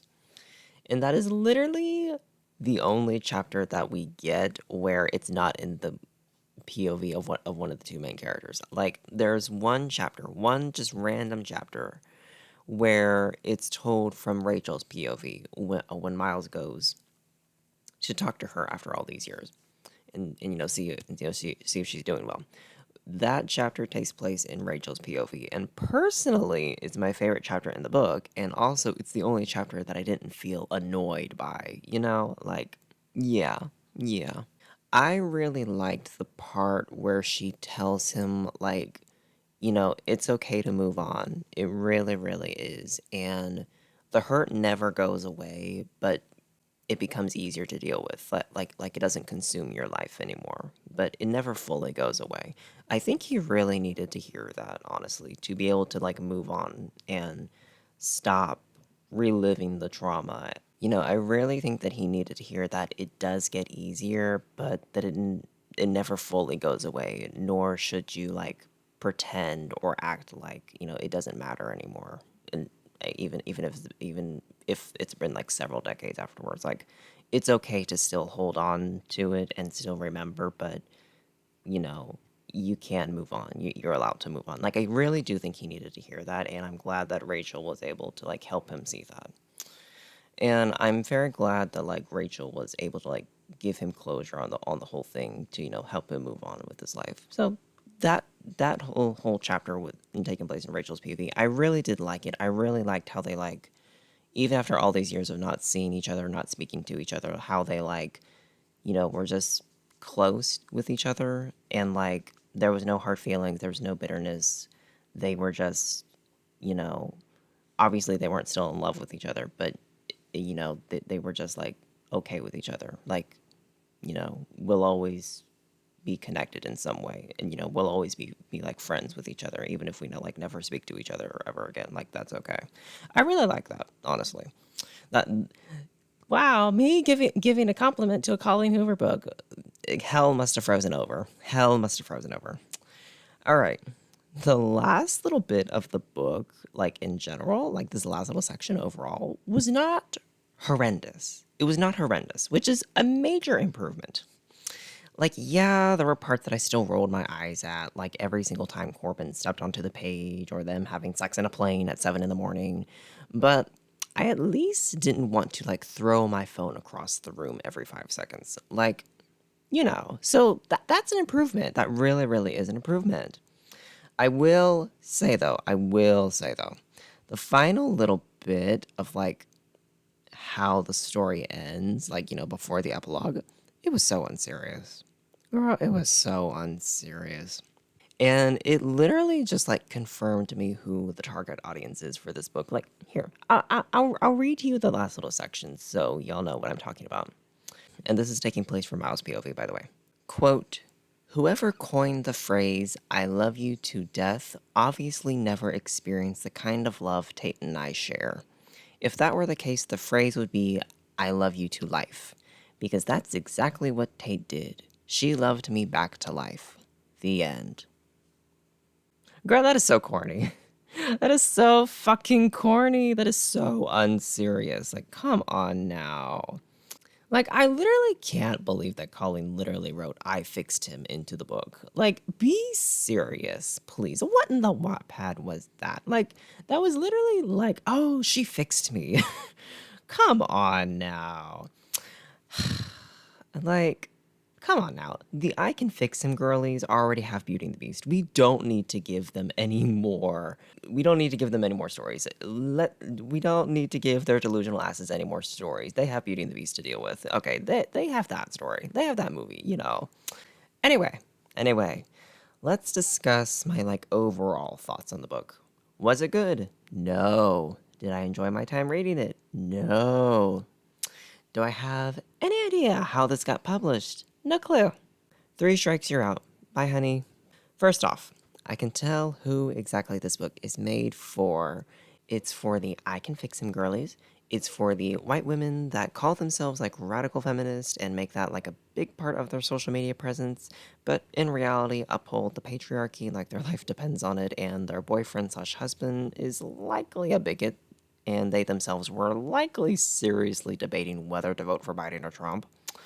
And it's also for older women whose husbands can't arouse them at all. So they look to steamy books to feel something but think themselves above like the trashy eroticas and paperback romances in the checkout line at the grocery store. So they come to this to get, a little excited. Those are the three audiences that this book is for. I'm sorry. No shade. Well, a little bit of shade. But like, yeah, it is.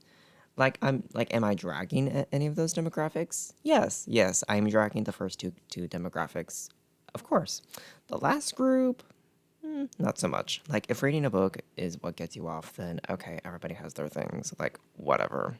Anyway, what did I like about the book? Well, obviously, the Rachel POV chapter where she helps Miles move on with his life, and also Cap the doorman, like the doorman who just like gives Tate life advice and listens to her ramblings at like 12 a.m. You know, those are the only things that I liked. Those are the only two things that I liked. The rest of it was 300 pages of the worst literature that I have ever read in my life. Like, I swear to God, I've literally read Wattpad stories that are better than this. Like, come on now, how are you getting ended by Wattpad? Like, I'm sorry, she was. I'm sorry, she was getting eaten up by Wattpad, and yeah, not a good look. Anyway, what did I hate about this book? Well, I mean, you've heard me scream and cry about everything for however long this video is, so you can pretty much assume that I hated everything. But let's talk about like stuff specifically for a little bit. Like, let's talk about stuff specifically for a moment. The writing is trash in every way. It really, really is. Word choice, sentence structure, style, both Tate and Miles having the same type of voice in their POVs. Like, everything about this book just felt cliche and annoying. Now, I'm not saying I'm a master writer either. I'm literally not. But come on, how is this your eighth published work and it reads like a fanfic by a middle schooler? And I should know, I wrote fanfic in middle school. Like, come on now. Next point, almost everyone in this book sucks. Tate is annoying as hell, Miles gives me low-key stalker vibes, Rachel was fucking her stepbrother, Corbin is a misogynistic asshole, Ian feels like all Colleen put down for his character traits was Miles' friend, Dylan is a creep whose only purpose is to create some slight tension in Tate and Miles' life, Miles and Rachel's parents are disgusting, everyone sucks! Everyone sucks. Everyone sucks. Literally every single person in this book sucks. The only person in this entire book who was likable at all was Cap the Doorman. Cap the Doorman. His old ass was the only one that was like likable in any sense of the word. But like his old ass cannot be expected to carry this book on his back, otherwise it would snap in two. Like, come on now. Next point. The plot is ridiculous and non-existent. The plot is literally ridiculous and non-existent. I'm telling you guys now. It's literally just like 300 pages of Tate and Miles fucking, and then Tate being like, oh my god, I know we agreed to like only casual sex, but oh my god, I think I'm like falling for this guy. It's like, come on now, come on, be serious. Where's the actual fucking plot? Next, the incest was fucking disgusting and not needed, like, at all. You literally could have just made Miles and Rachel, like, neighbors or something, and both of their parents, like, forbid them from seeing the other because they think the other is, like, a bad influence on their kid. Like, you still have the forbidden romance element that you want, but it's not creepy and weird. It's not creepy and weird at that point. Like, Plus, Forbidden in Love with a Neighbor could be used as like a parallel to Miles and Tate in the present day. I don't know. Like, I don't know. Like, you couldn't have thought of anything better than like step siblings fucking each other. Like, you couldn't have thought of anything better than the incest. Really? Out of all the ideas, that was the best one. Really? Okay. And I just know that some people defend it as like, oh my god, but their parents weren't officially married for most of the time that they were together. Like, does that really make them step siblings? Yes. Yes, it does.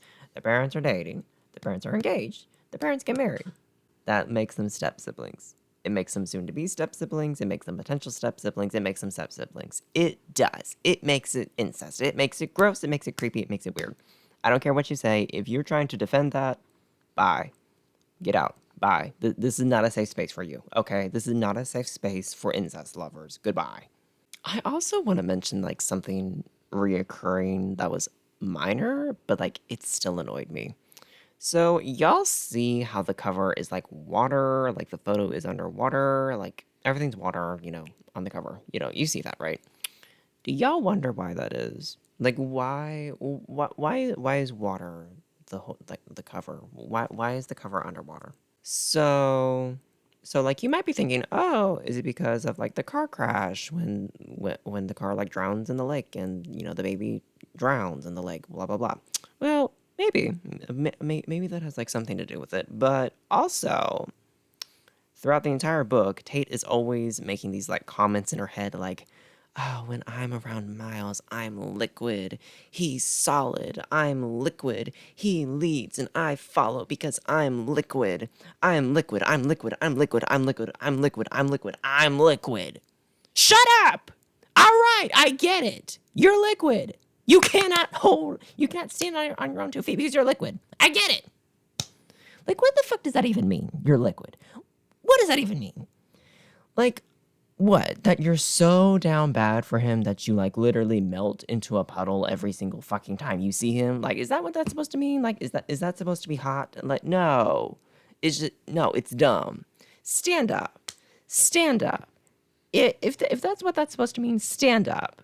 Like, solidify. Because I'm tired of hearing you talking about, oh, I'm liquid. No, solidify your ass. It was just so corny throughout the whole thing. And I just know Miss Hoover was at her computer thinking that she was being so clever and deep with the I'm liquid shit every 30 pages or so. And I think the only reason the cover designer decided to use like that reoccurring metaphor as the cover was because it was either I'm liquid or an image of 2 people banging or an image of step siblings like making out with each other. Because that's all that happens in this book. Just banging and incest. That's it. That's it. So, rest in peace to the cover designer. They were not given much to work with. Anyway, let's go back to like characters for a moment because I want to drag Tate and Miles to hell and back. I do. I want to drag Tate and Miles to hell and back. Because like, first of all, neither of these bitches felt like they were grown adults in their early 20s. They both felt like they were damn high schoolers. And yes, I know, like a lot of Miles's POV chapters from 6 years ago took place when he was in high school. So, like, I get that. But I'm just talking about specifically present day stuff. Like, stuff that happens in the present day. Neither one of them were acting like grown adults. They were both acting like fucking high schoolers, okay? Let's start off with Tate, specifically. Tate is out here kicking and screaming and giggling and getting warm, fuzzy feelings with her head spinning in the clouds every single time she even thinks about Miles.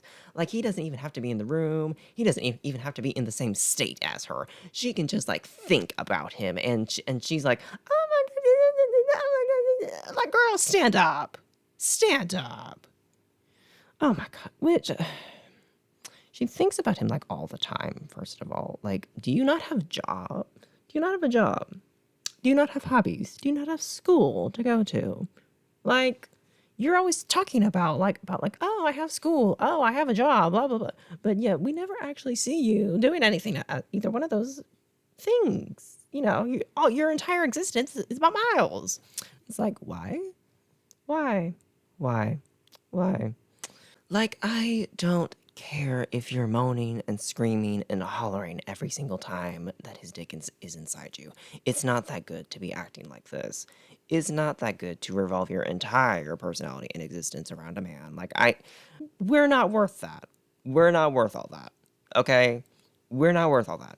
Like, okay, like, honey, go do something for yourself. We're not worth all of that attention. I'm gonna say that right now. We're not worth all that attention. Please, thank you. No.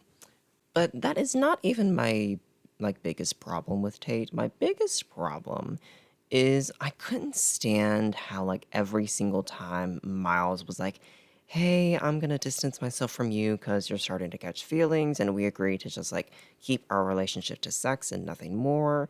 Like that was our agreed upon terms. You're starting to catch feelings. I'm not really looking for a relationship, so I'm going to distance myself. Like, okay, I can't stand him either, but like I really couldn't stand how every single time that happened, Tate was like, "Oh my god,"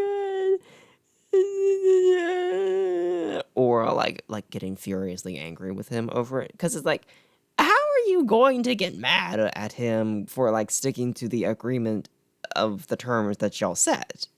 Like, how are you going to get mad at him for sticking to the terms of the agreement that you do have? Make it make sense. Like he repeatedly told you, "I'm not looking for a relationship. I don't want to date. I don't want a girlfriend. I don't want this, that, and the third. I'm not looking for a wife. I'm not looking for anyone. Okay, I just want to get my rocks off, you know?"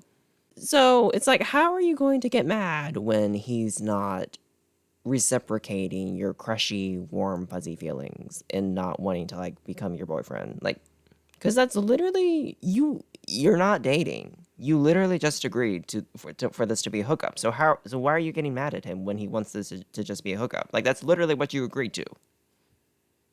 Hello? Hello. I don't I I don't understand. I don't I don't understand. Which also leads me to my other point that I don't like about her, which heavily connects to that. I hated how she was always like, "Oh my God, why doesn't he ever open up to me? Why doesn't he ever be vulnerable with me? Blah, blah, blah, blah, blah. He's met my parents. He knows everything about my life, but I know nothing about his. Okay, honey, just because you're an open book doesn't mean that he has to be. Like, if you're a boyfriend girlfriend, like you want to be, sure, he should be open and, more vulnerable with you because, at least I think so. I don't know. I'm not a love expert, but like you literally once again agreed to just be friends with benefits. Like that's literally what you agreed to. You agreed that this was like a hookup only situation. So why does he owe you anything about his life, his past, whatever? Like he doesn't owe you anything about that.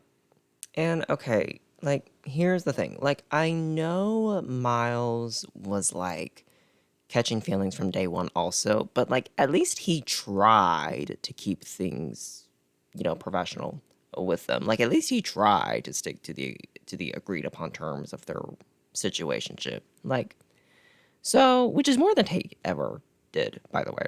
Like she was so unserious all throughout the book. Every time she would be like, "Oh, I really tried to keep things only sexual between us, but I don't think I can. I don't, like I really, really try to, but I don't."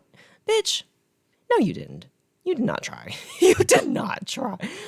Be so serious. You didn't try to just keep things horny between you two. You were catching feelings from the night you met him. You were catching feelings from the first time you met him. Be so serious.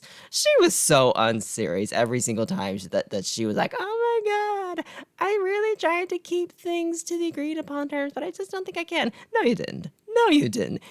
No, you didn't. No, you didn't. You are a liar, Tate. You did not try to stick to the agreed upon terms once. No, you always wanted something more from the first time that you met him. You wanted something more from day one. Be serious. Like that was just so ridiculous of her. And like, Colleen, who are you trying to convince with that? Who are you trying to convince with that? Because you ain't convincing anyone with two brain cells. I'm sorry. No, you're not. Anyway, let's move on to dragging Miles because I actually have a lot more to drag him over. Like, first of all, I want to comment on how in the final chapter he was like, "When I first saw her that morning, I woke up after I fell asleep drunk in her apartment. I watched her sleep because I was just so captivated by her beauty, and I knew then and there that she was going to be the one that would either destroy me and be the death of me, or she was going to be the one that would bring me back to life. Ah, that's why I watched her sleep. Bitch, you are a fucking liar. You're a fucking liar. You fucking bitch. You are a liar, sir. No, you did not watch her because you were, just so captivated by her beauty. No, you didn't. No, you didn't. I don't know if Colleen forgot to, like, edit something. Like, I don't know, but, like, or, like, she actually thought that we would believe that lie. Like, I don't know. But, like, honey, you are literally described as, like, glaring at her, like a death glaring at her when, she wakes up.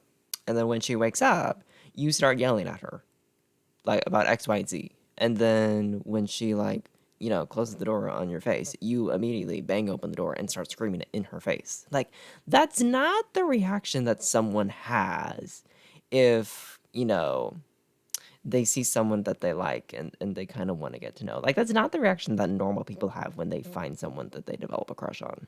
Okay, let's get that first cleared. Because no, you're a fucking liar.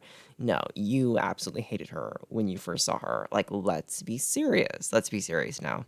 Second, I don't think we as a society talk enough about his stalker and abusive tendencies. Like, he's got weirdo stalker energy because who just hovers in people's doorways watching them sleep? Okay, like, I know, like, in TVs and movies, they, like, want to portray this as, like, something cute and, like, endearing when like, boyfriends or girlfriends do it. But, like, here's the thing. When he does it with people, he's not, when he was doing it with, like, Tate and stuff, they weren't dating. They were, like, complete strangers. So it's like, why are you hovering in her doorway watching her sleep? That's gross. That's creepy. That's creepy. That's creepy. And then also, like, once again, I want to remind y'all of when, he first met Rachel. And he was immediately thinking of, like, weird stalkery comments of, like, oh, you're gonna love me. I'm gonna make you love me. You are my world. You are my everything. We are meant to be. If you don't love me today, I will have to show you how much you mean to me and make you fall in love with me. Rachel, you are going to fall in love with me, whether you like it or not. And it's like, restraining order. Restraining order is needed. Yeah, a restraining order is needed. Like, gross. Ew. Like, why would you do that? No. And Miles also has this, like, gross possessive side to him because, well, obviously, remember earlier when I said, like, Tate had this, like, guy from her class over to, like, study, and Miles saw them go into her apartment, and then he was, like, weirdly jealous and, like, kind of giving them both the death glare. And then when they, like, finished their study session, she had to, like, walk him to the elevator to, like, make sure that he was safe and Miles wouldn't do anything, like, jump out of his apartment and, like, attack the guy. So weird. But then also, like, early in the book, the Dylan guy who wants to cheat on his wife with Tate, he's being creepy towards Tate and is, like, like, trying to hit on her and trying to make some moves on her and, like, making her feel uncomfortable. This, that, and the third. Like she's really creeped out by him. Obviously, yeah, I would be too.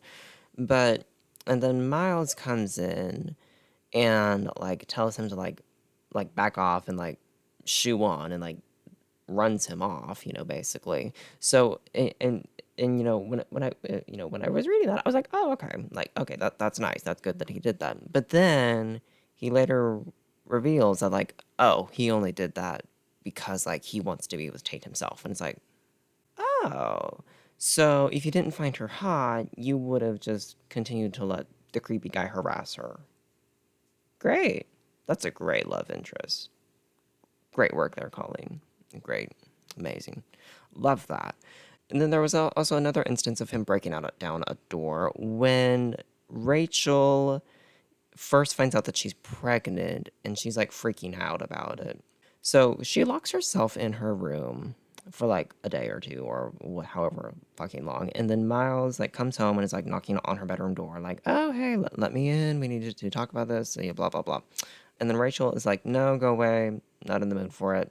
Go away. Door's locked. Get the fuck out. So what does Miles do? He breaks down her door. He breaks down her door. Once again, he's breaking down someone's door. But he breaks down her door and then invades her space and is like, oh, I'm coming to comfort you. You know, you really need me by your side at this moment. I need to comfort you. It's like, stop. That's weird. That's gross. You are invading someone's boundaries, first of all. You are literally invading someone's boundaries. They literally said that they don't want to deal with you. They don't want to have anything to do with you right now. They need time to themselves. No, that's weird. That's gross. That's creepy. Like, stop that. Mm-mm. It's not the cute intention moment that Colleen wants it to be. Let's say that. It's not the cute intention moment that she thinks it is. I'll say that.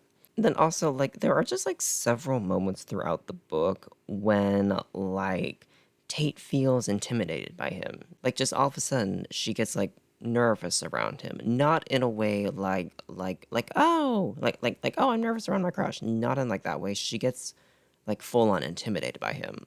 It kind of like goes into panic mode around him. And it's like, that's no. No. Your love interest should not make you feel that way. Your love interest should not make you feel intimidated. Like that, no, that's weird. No. Miles is just so weird. For most of the book, he comes off as like a mostly nice guy with just like lots of trauma. But then there are several moments all throughout the book where he gets scary. And that coupled with his stalker antics, it just doesn't look good. It comes off as really scary and creepy. Like, I know Colleen wants to frame him as like, oh, um the quiet loner hot guy who like has some baggage and just like needs someone to like love him back to life. That's what Colleen wants him to be. But then all these like stalkery, creepy, abusive little moments all throughout the book, it just paints him as like very weird and very creepy. I don't like either one of them. Let's put it like that. I don't like it, Tate or Miles. Let's put it like that. Overall, it's just a terrible book, just in every sense of the word. Like, it really, really is. And it really just told me everything that I need to know about who Colleen Hoover is. It really, really did. I could sit here and rant all day and night about how dumb this book is and how stupid it is and how harmful it is. But like I've already said everything I want to say at some point at this video. Like I've already said everything that I want to say at some point in this video. So I really think it's just time to wrap this up and move on with our lives. Am I ever going to read another Colleen Hoover book again? Unfortunately, yes. I am currently reading It Ends With Us for another video on my channel. I'm reading It Ends With Us because that is the book that I wanted to make a video on the most, just because like I'm curious like why out of all her books that's the most popular one. Like, why is that one the one that like grips people the most, and why is that one the one that's getting the movie adaptation and like the failed coloring book? You know, like. So I'm curious. So I'm reading It Ends With Us, but will I ever read another book after that? No, unless my channel like miraculously blows up after this. No. Like if this video just like gets like like 10 views or so, like normal, like I have 4 subscribers. So if this video just gets like 10 views or so and does not do anything to like blow up my channel, like I'm not gonna torture myself with any more of her books. Like, I'm sorry. I'm not. Mental health first and all that,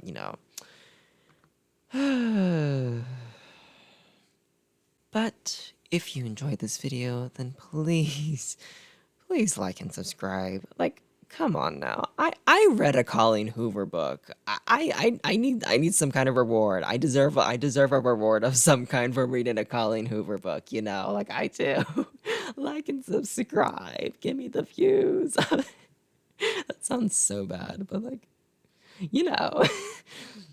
Anyway, comment down below your thoughts on this video, on Colleen Hoover, on this book, on anything related at all in this book. I think the heat is getting to me because I'm starting to get a little bit delirious. I think I am.